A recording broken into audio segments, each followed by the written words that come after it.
Truck Talk, brought to you by eTruckBiz.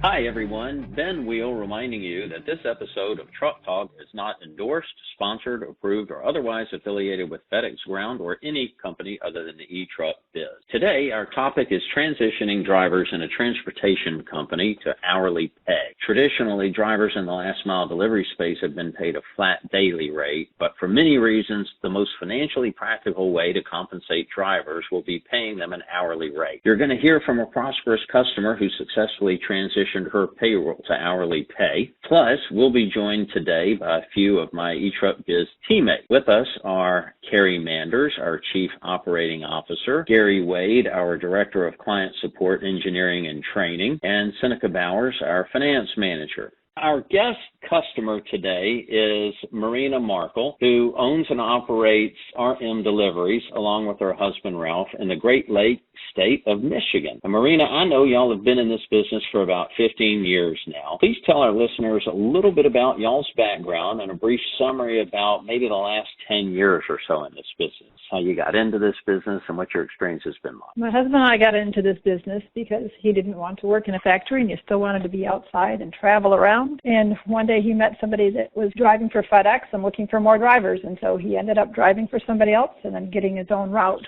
We started out with one route and then eventually grew to 3. And we just keep growing bigger and bigger. We now have 21 zip codes and service a good portion of the center part of Michigan. I think we're up to 28 trucks and 31 drivers. That's quite an operation you have there. You've grown a long way and seen a lot of things in this business. We're talking about paying drivers. How did you traditionally, I know you didn't just switch, I know it was a couple of years ago, but let's talk about the backstory a little bit. How were you paying your drivers before you switched? We were paying them $125 a day, and then they got a monthly safety bonus of $100. They had paid time off. That was 1 to 3 years, you got 5 days off, and then 3 years to 5 years, you got 10 days off. They would get a Christmas bonus, which was a week's worth of pay, because we weren't paying overtime. We thought we should do something. And also a $50 birthday bonus. Okay, that's very generous, very generous. So they were making daily pay, and so what made you start thinking about maybe there's a better way to do this? Part of it was a random audit we got pulled for in 2015 because I had made a mistake when I listed the weight of one of our trucks as under 10,000 pounds, and they looked and saw that I wasn't paying hourly. They thought that I was going to end up owing my employees for overtime. It turns out I had accidentally emptied just the chassis weight, and when you put in the full weight of the truck, I was okay. So I was not having to pay my employees overtime. That made me aware of that rule. So if you're driving a truck under 10,000 pounds, you need to be paying overtime. We, on the whole, tend to buy trucks that are bigger, like the P1000s. But if we had to use a rental, then we would have to think about, okay, how many hours is that gentleman in the rental? Because typically the little budget trucks are under 10,000 pounds.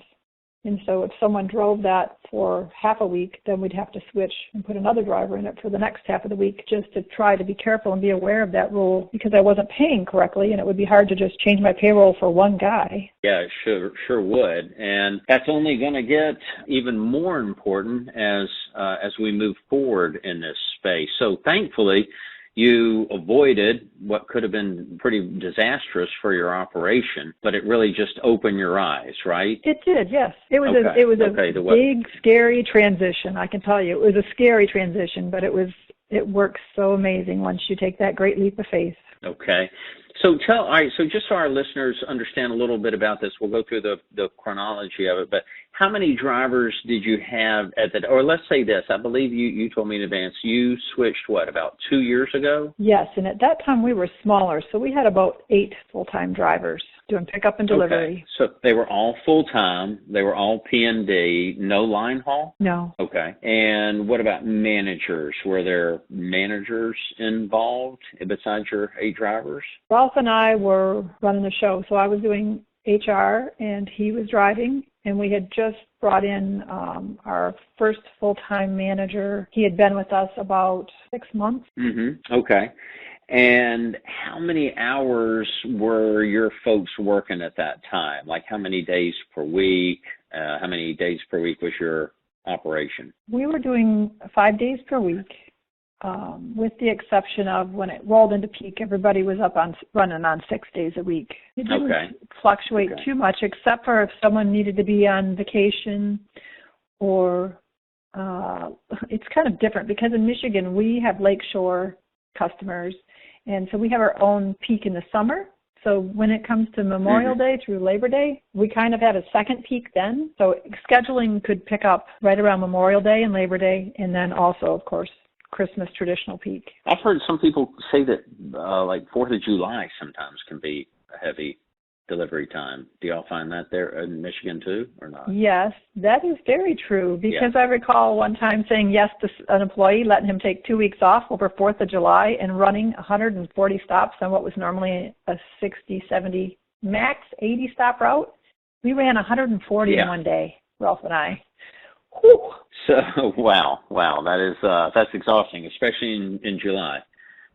When it can get quite hot. That's, not always pleasant. So were you working with Carrie at the time? Were you working with eTruck Biz when you decided to start moving to this transition? Yes, we were. I was being coached and encouraged to make that change. I was kind of like when you're trying to make a calf move across the yard and he doesn't want to go, he's just balking, he's pulling back against that lead saying no, no, no. That was me. But everybody kept saying, you need to do this, you can do this, it will be okay. eTruck was very encouraging. Good. Well, for listeners out there who don't know already, although you may be aware that one of the services that eTruck offers is payroll services. We do that for a good number of our customers. And Carrie, you are responsible for that area of our operation. So tell our listeners, if you would, a little bit about a couple of years ago when you were working with Marina. Sure. And how that looked from your end. Yes.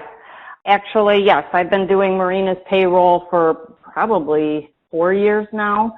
And we did the transition from daily pay to an hourly wage rate 2 years ago. What made it very, very easy is eTruck's Timekeeper app. And this would allow us to track the workers, the drivers, log in and log out daily. So I told her, I said, don't worry, when we transition to an hourly pay rate, I will be able to see the clock in, clock outs for each of your drivers. I will run that report through the eTruck system every week, and then you will be able to go over my report. We can adjust any mistakes or unintentional log-in, log-out issues at that time so that your payroll records would match what I am going to put into the system and your employees would be paid correctly. So that started the process. To this day, 2 years later, 3 times growth on RM Delivery's part. We are still using that process. We are using the Timekeeper, and I run reports through the eTruck system, and I process their payroll weekly. We use a third-party service to do this. We file their taxes for them. So actually it takes a great burden off of the contractor, or in this specific case, it takes a great burden off Marina. And if I may just add that since we have started doing this and since Marina has hired a full-time manager, Marina isn't a jumper anymore. So I'm sure she is enjoying a little more of freedom in that respect because she is not working now. So I have to say that RM Deliveries is a flagship when it comes to paying your drivers hourly. They do it correctly. I never have any issues. In a workman's comp audit, or if FedEx would want to audit them, there would be no problems. They do everything by the book, and it has been a successful transition. Sorry, Marina, what were you going to say?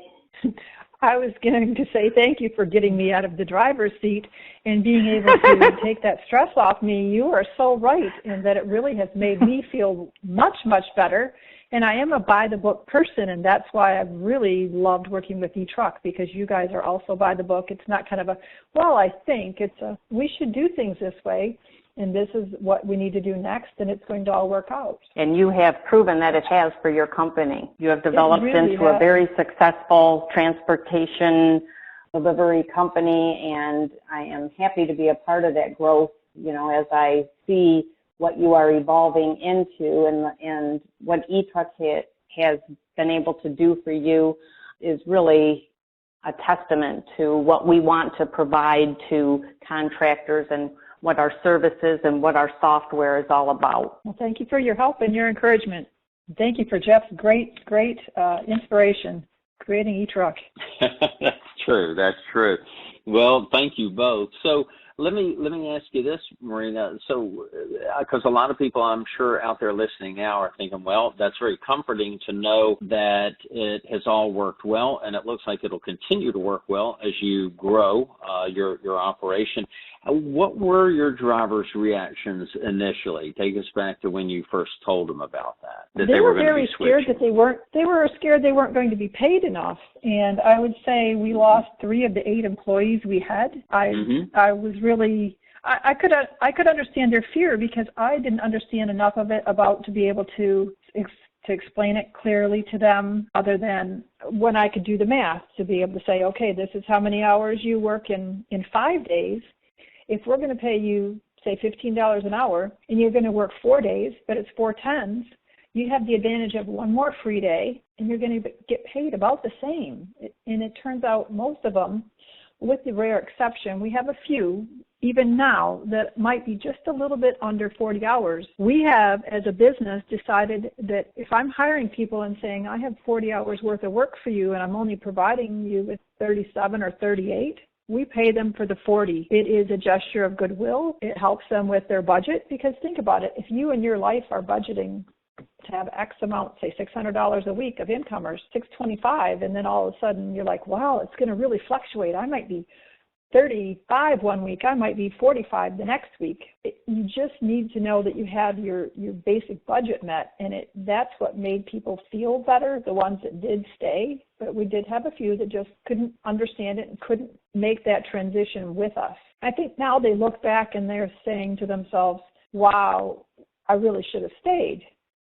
Because I went for about, a year and a half, and I said, okay, we're just going to go to hourly. I took away PTO, I took away the safety bonus, and I wasn't sure how it would affect my bottom line. When we started tracking it, I want to say we were about 52% of our expenses was payroll. And now we've seen it, and Seneca can probably back me up even better on this, but we're at 45% or lower of our expenses as payroll. So it's helped us in our bottom line, but it's also helped our employees, because they can depend on the hours. And I added back in paid time off, the safety bonus, and now we offer them a 3% match on retirement. And especially this time of year, they know that, yes, I'm working 6 days a week, and it's a lot of hours, but you're making bank because you're paid overtime. So if we were to walk into the station right now in the morning, you'll see our drivers smiling. And I will tell you that other contractors' drivers are coming up to us now and starting to approach us, because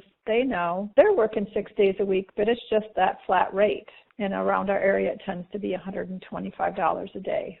So you mentioned your terminal. How many other contractors are in the terminal where you operate? I believe we are looking at 10 of us left. We went from 16 to 10 in about 2 years for contractors. Wow. Okay. So there's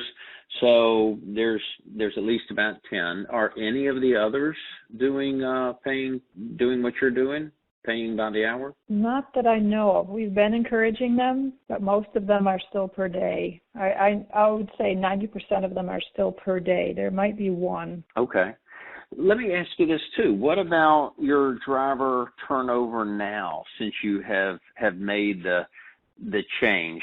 Has your turnover gone up? Has it dropped? What have you seen for driver turnover? I would say it is still a challenging issue, because you have people that don't want to work and just want to be paid. But on the whole, we are getting a higher quality driver, and depending on, as we go through each contract negotiation, and very successfully, I might add, thanks to eTruck's team, and we offered something which is $1 per hour raise for everybody across the board. And so when the other contractors got wind of that and it filtered down through, you can hear their drivers are like, well, let's go work for Team RMD.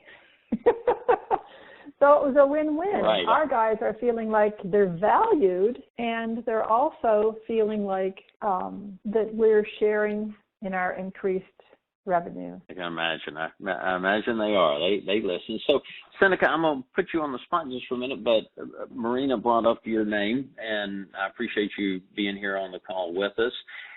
Can you validate what Marina was saying about the percentage of her operations and the payroll and how it fits into to her operation now? Absolutely.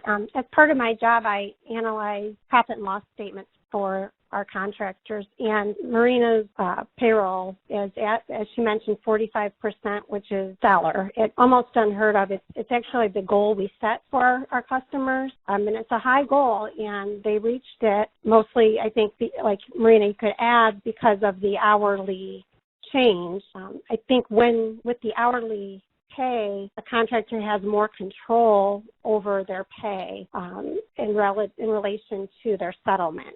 So she can keep that 45% pretty steady without change, because with the hourly pay, she has more control over that budget. So it's a great example of a success for sure. Well, thank you. Well, that's encouraging for people that are thinking about this. So, Gary, I'm going to ask you to chime in for just a minute and tell us, I know you've worked with several people who've been thinking about converting to hourly pay, and they may reach out to you. What are some of the steps that someone would need to start taking in order to start converting their team from daily pay to hourly pay? Well, Marina, actually, she touched on a lot of them, but the first and foremost, depending on where you are, is determine what the overtime laws and rules are in your particular state. Not every state is strictly 40 hours. Some are 8 hours in a day. Anything over that becomes overtime. Or is it allowing for an alternative type scheduling, meaning, as Marina mentioned, if you work someone 10 hours a day but only 4 days a week, that can impact your overtime as well. So understand what you're dealing with, first of all.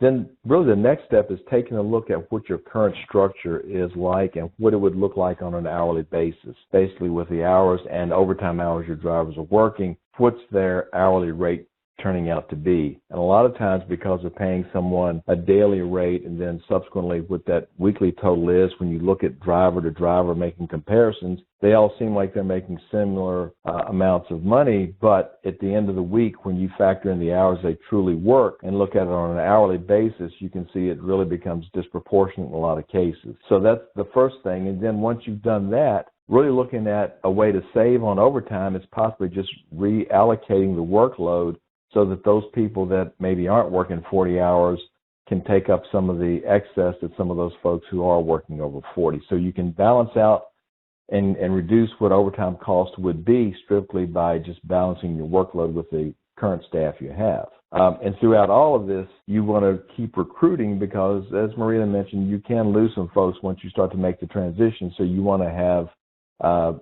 their replacements already lined up if you do have some folks leave just because of just general fear. Next, after that, you really want to start to put together your compensation plan, covering how much are you going to pay? What's a minimum pay for you per hour? What's a maximum pay? You know, an entry-level driver is going to get X amount of dollars per hour, whereas a seasoned person who's been with you for 5 or 6 years and does a great job, you know, what type of pay are they going to get? And then how do they achieve a pay increase? What do they have to do to earn more money? Is it performance-based? Is it seniority or length of service? Also, Marina also mentioned this as well. Do you guarantee a certain number of hours just so that you can make sure your drivers understand that they're going to get a set income and it's a commitment from you to them? Also, if you make the conversion to hourly, are you going to roll it out all at one time? Or do you want to do a certain group of drivers and then once they're up and running, you go to another group of drivers, and so it's easier for you to manage and implement that way. And regardless of what you come up with, make sure that you go ahead and create a financial model for your plan before you communicate it to determine, okay, if I do this, is it going to be more than my current labor expenses, less than? What am I really expecting out of it, so that you have a better grip that way, so you don't commit to doing something and then realize that it's much more costly than what you're doing and you financially can't afford to do it in your business. Once that's in place, you're really looking now at trying to make sure, do you, first of all, have a timekeeping system? And if you do, are your drivers using it, understanding? Because now you're really making a change in the culture from what has been what people do when they show up to work versus now what they need to do. And as Carrie was also covering, your current payroll process, if you have one, will that work in this new hourly environment that you're creating? And if you use a payroll processor, how does that impact them? Communicating with them, making sure you're set to go that way. And then a bit of housekeeping is making sure that your management team and your drivers all understand what your absenteeism, paid time off policies, all those things are going to be and how they're going to impact their pay. Next, you really need to now make sure you've got a scheduling system as well, because you're taking people, again, who've been able just to come into work at generally whatever time they've been told to come into work, to now you're needing to structure a schedule where someone needs to be there at 7 a.m. or 7:30 or 6:30 or whatever the time you designate. And then your management team has to follow up with that to make sure that somebody who was supposed to be there at 7 was there at 7, or they just didn't come in at 6 a.m. in the morning and decide they wanted to start them, because that's going to drive your costs up above and beyond what you're truly expecting to pay. And then once all this is in place, making sure you really communicate with your drivers what's going to happen, how it's going to happen, if there's any change to their payroll process, because that's a question for them. How am I going to get my money?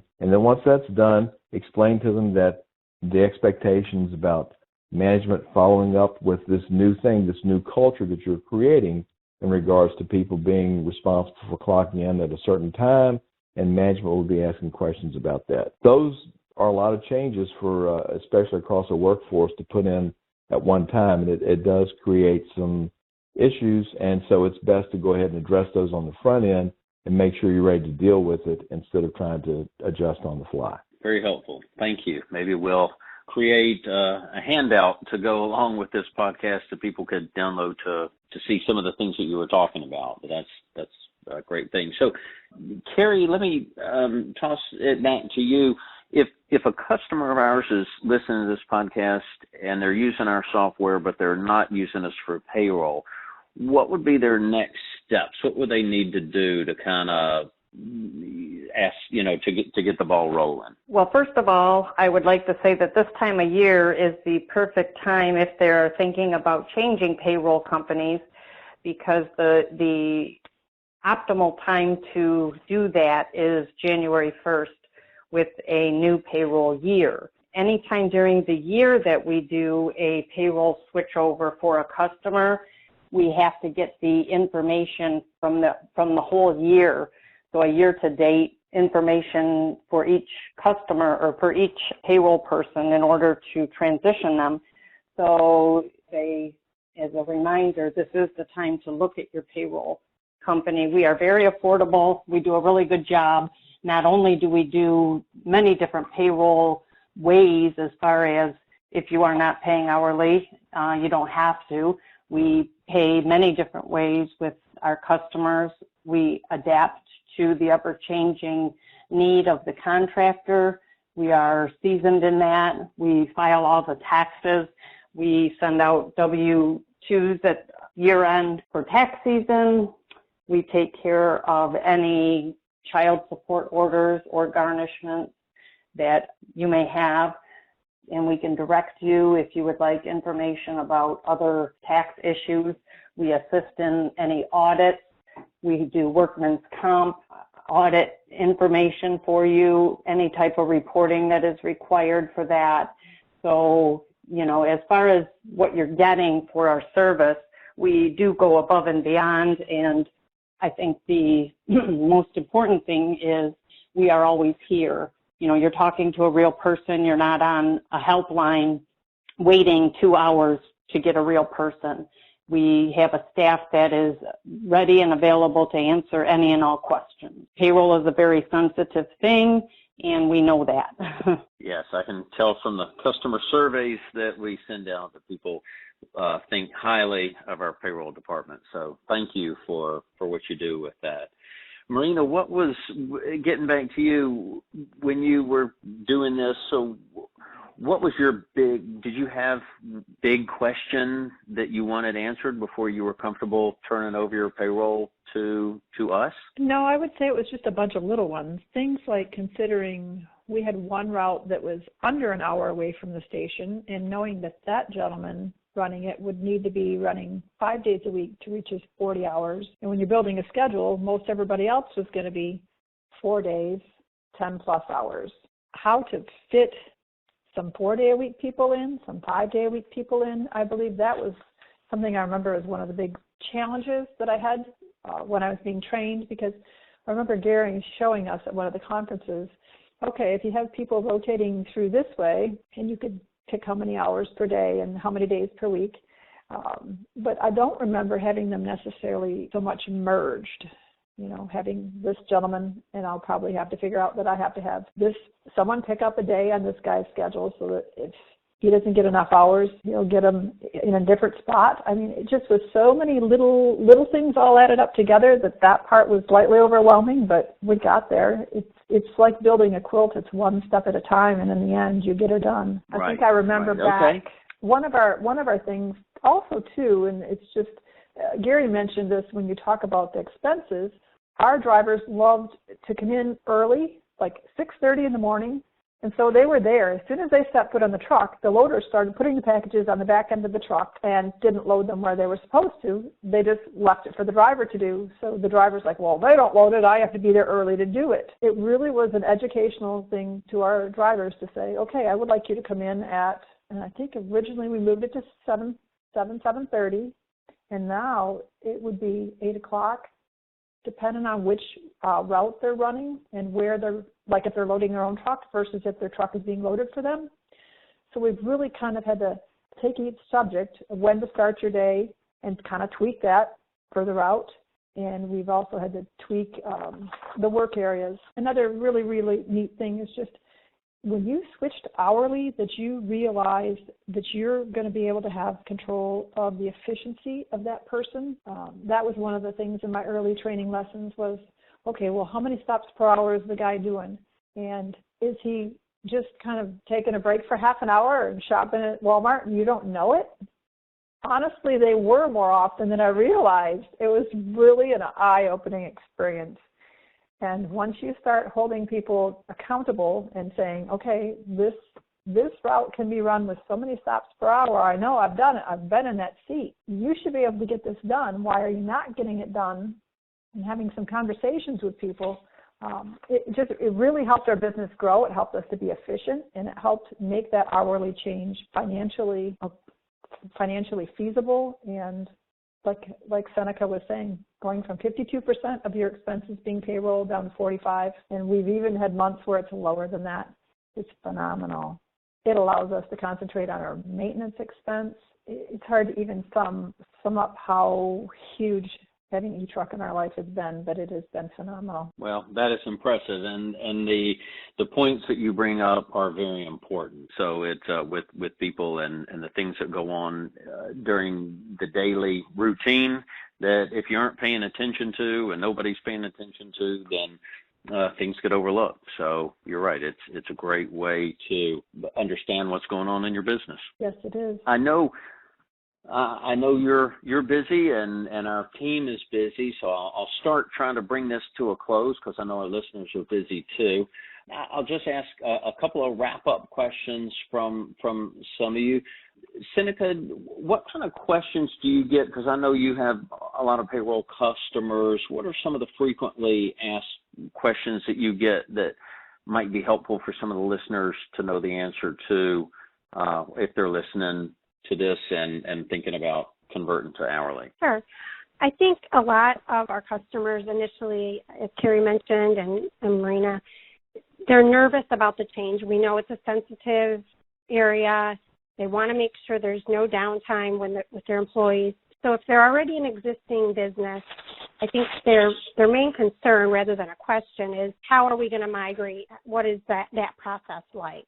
And we assure them that we handle all of that. If we are transferring mid-year, we will get the reports from them and handle it. So there's not a lot that the contractor actually has to do. It's pretty much all in our hands, and we'll take care of that for them and make it as easy as possible to get that change. If we're switching, if it's a new company, it's a lot easier. They just questions on what forms they need, all those things that we actually will help every step of the way. We have done this many, many times, and the onboarding is as easy as the processing. Our goal is to make it as easy on the contractor so that the contractor can focus on operations and not worry about the payroll. Well, thank you. Those are good points. Good points, all of them. Thank you. Gary, what would you say to someone who is listening to this would be the most important thing that they would need to do for the first step? Would it be to look at their overtime? Is that and the rules in their state? What would be the first thing? I think that's one point to look into, understand what you're dealing with, what the rules that you're going to be playing by are, and then seeing what your current status is. We've looked at different operations where two drivers who appear to be making a very similar amount on a weekly basis. If you looked at it on an hourly level, one driver's making $11 an hour and the other driver's making $30 an hour. That's something to understand because that's going to be impactful on those drivers. But really one of the biggest things I would like to mention, and Marina touched on it again, is when you make this type of conversion, it really alters the way your managers look and the oversight they have of the business, because now when someone reports to work becomes a very big issue, as she was pointing out.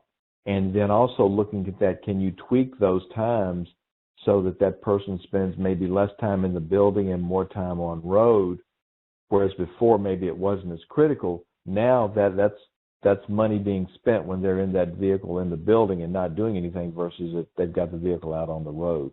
So kind of a combination of those things are three major points to look at. So it really takes a different mindset from management also for oversight when you switch from paying on a day rate to an hourly rate. Okay. Thank you. Thank you for that insight. I appreciate it. Carrie, I'm got one last question for you. You mentioned that January 1st is the best time to start this up. But if someone is listening to this podcast and the time has already changed, or they're just too busy during December with peak in order to switch, would you recommend that they should wait until like July, or is it a quarterly thing? What if someone? I was just going to say it's a quarterly thing. Anytime in the first quarter of the year is fine. When you start getting into second and third quarters of the year, I highly suggest to my clients that they wait till the quarter, which would be the end of June, the end of September, to do this. The reason being, your current payroll company files your taxes quarterly. That being said, it would be a clean break or a clean transition from your current payroll company filing all your tax reports to us taking over that duty. So anytime that you can have a clean break like that, just for auditing purposes and for your own accountant or your own tax purposes, that is the best way to go. Okay. Thank you. Thank you. Good advice. All right, Marina, most important question. What are you doing with all this time that you have now that you're not handling your payroll? Spending it with my family. And I really wanted to give a little tiny thought. Take the leap of faith. Understand it's a step-by-step process, and there are professionals who are willing to help you do the change over to hourly. Thank you. I was kind of kidding you. So yeah, that's what you would say to someone. I'm sure you're spending your time well and using it wisely and just how you feel with your family. So yeah. So if someone were listening to this, you're telling them, you admittedly, there's going to be fear, there's going to be questions, there's going to be concern that will this thing work? And you're saying that your message is, with some help, not doing it on your own. Obviously, you gotta pick a company that understands this business, and if you're going to do this, and that would be a big help. Is that kind of what you're saying? That is a very great summation. Yes. Okay. Thank you again for your time today. We appreciate that, and we appreciate your trust and your support in eTruck Biz. Thank you, guys. We wish you continued success, Marina. Oh, thank you. Yes, we do. You guys are guiding us in great growing directions. Woohoo! Well, thank you also to our team, to Seneca and Carrie and Gary. I appreciate y'all taking time for your busy days to join me and Marina on this podcast. Marvelous. Thank you. Thank you.